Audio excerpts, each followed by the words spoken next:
प्रखंड अंतर्गत बेता परसा पंचायत में बुधवार को बिहार बदलाव अभियान के तहत जन स्वराज की सशक्त बैठक आयोजित हुई।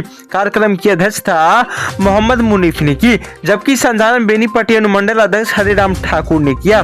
बैठक में मुख्य अतिथि के रूप में प्रमंडलीय चुनाव पर्यवेक्षक अनिल मिश्रा एवं गुणानंद यादव मौजूद रहे। उन्होंने ग्रामीण बिहार के विकास और जन स्वराज के उद्देश्यों पर विस्तार से चर्चा की। सभा का आयोजन हरलाखी विधानसभा से जन स्वराज के नेता मोहम्मद मुस्तफा के निवास स्थान पर किया गया था। कार्यक्रम में विधानसभा प्रभारी सुरेंद्र ठाकुर और प्रखंड अध्यक्ष रामानंद प्रसाद ने भी सक्रिय भागीदारी निभाई।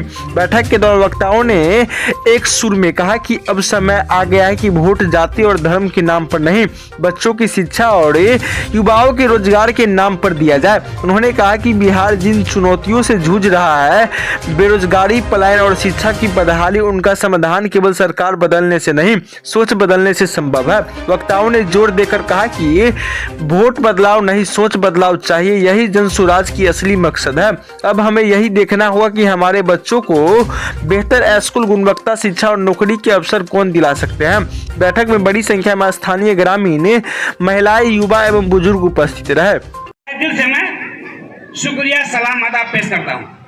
कहने की बात है भाइयों, आप लोग तो सब जानते हैं और हमारे जितने भी गार्जियन आज मजलिस में पहुंचे हैं उन सबों के माध्यम से आप लोगों को सारी जानकारी मिली गई है। फिर मेन मुद्दा है जन स्वराज के जब 5 जो चीजें लाया गया है, ये चीज मेन मुद्दा है, जिसके लिए 5 बिंदु नहीं होने के कारण ये हमारा बिहार जो इतना पीछे पड़ा हुआ है, इसका मेन 5 मुद्दा ही है। अगर ये मेन 5 मुद्दा अगर आगे होता ना तो हमारा बिहार आज तक इतना पीछे नहीं होता। एक बात तो तय आप लोग देख लिए हैं कि टैक्स देते हैं बिहार के आदमी, टैक्स देते हैं हमारे जितने बिहार के आदमी सब, इसमें सब हैं, कोई बाटा नहीं, हिंदू मुसलमान बंटवारा नहीं है, सारे समाज देते हैं। लेकिन उस पैसा का उपयोग यूपी में जाकर के प्लानिंग से रोकना, जो आज तक 15 अगस्त 1947 जो हम लोग का देश आजाद हुआ है, जब से आज तक किसी पार्टी ने आज तक ये नहीं सोचा है कि बिहार के जो नौजवान हैं, पढ़े लिखे नौजवान हैं, उनको कम से कम अपने बिहार में ही उनको रोजगार मिलनी चाहिए। ये चीज आज तक बिहार में किसी ने नहीं सोचा है। जब हमारे प्रशांत किशोर जी ने यह मुद्दा रखे हैं कि बिहार का पैसा गुजरात में लगे, अब बिहार में क्या जान रहे हैं, पूरे हिंदुस्तान में एजुकेशन पर ध्यान दिया गया, लेकिन बिहार में एजुकेशन नहीं है। एजुकेशन है क्या चीज का तो जानते हैं, हमारे बिहार में जितने भी भाई हैं वो सारे भाई गुजरात में जाकर के लेबर का काम करते, लेबर का फैक्ट्री बना कर रखा गया है। सब देश में एजुकेशन का फैक्ट्री, बड़ा बड़ा फैक्ट्री, और हमारे देश में है, गौर समझ है ना, हमारे देश में है क्या चीज है, बोलिए आप लोग, बोलिए क्या चीज है, बेरोजगार का लेबर फैक्ट्री। ऐसा क्यों हो रहा है, ऐसा क्यों हो रहा है? 75 साल गुजर गया हमारे देश को आजाद हुए, लेकिन आज तक हमारा बिहार का पीछे क्यों है? यही मेन कारण है। तो बुजुर्गों, युवाओं को प्रदेश बाहर नहीं जाने के लिए अपने देश में युवाओं को रोजगार दिया जाएगा। अब सुनिए लिए कि हमारे प्रशांत किशोर जी ने ऐलान कर दिए हैं कि हमने जब हमारी सरकार बनेगी तो जितना भी 60 साल के उम्र के जितने भी आदमी हैं उनको 2000 रुपया पेंशन मिलेगा।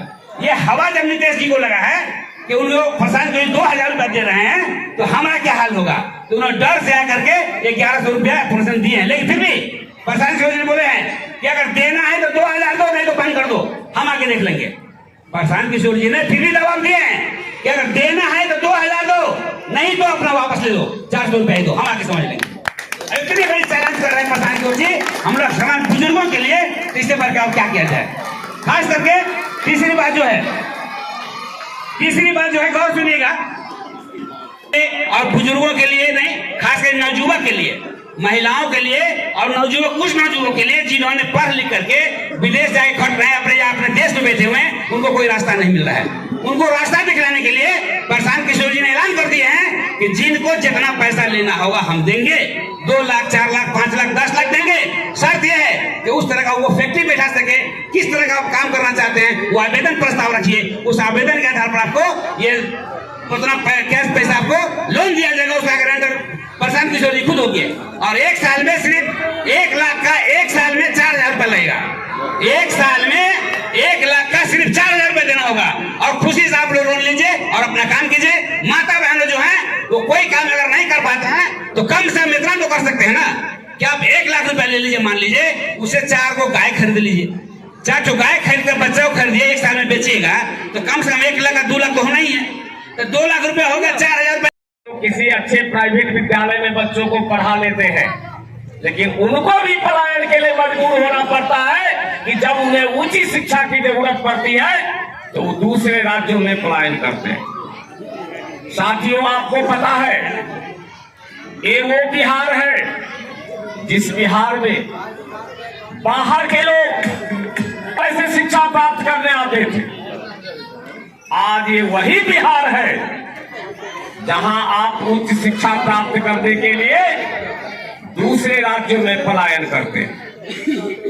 ये शिक्षा का हाल है। इस शिक्षा का हाल अगर बदलना है, आपको विश्व स्तरीय शिक्षा प्राप्त करनी है, आपको अंग्रेजी माध्यम से ऊपर जाना है, तो जन स्वराज की सरकार आएगी तो उसका पहला उद्देश्य है कि जब तक हम सरकारी शिक्षा को ठीक नहीं कर ले तब तक हमारी सरकार बनते ही जो लोग प्राइवेट विद्यालय में पढ़ाना चाहेंगे उसका खर्च का वहन सरकार अपने जिम्मे लेगी।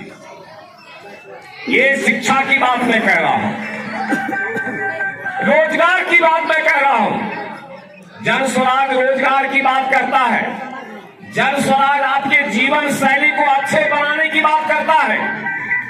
अन्य पार्टियां कभी को भी बिहार में आने नहीं दिया जाएगा, वह बिहार में नहीं आ सकता है।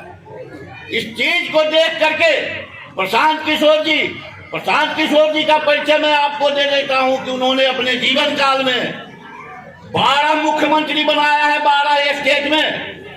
प्रधानमंत्री नरेंद्र मोदी को प्रधानमंत्री बनाने में भी कंधा लगाया। आज मैं जब कभी किसी मुस्लिम गांव में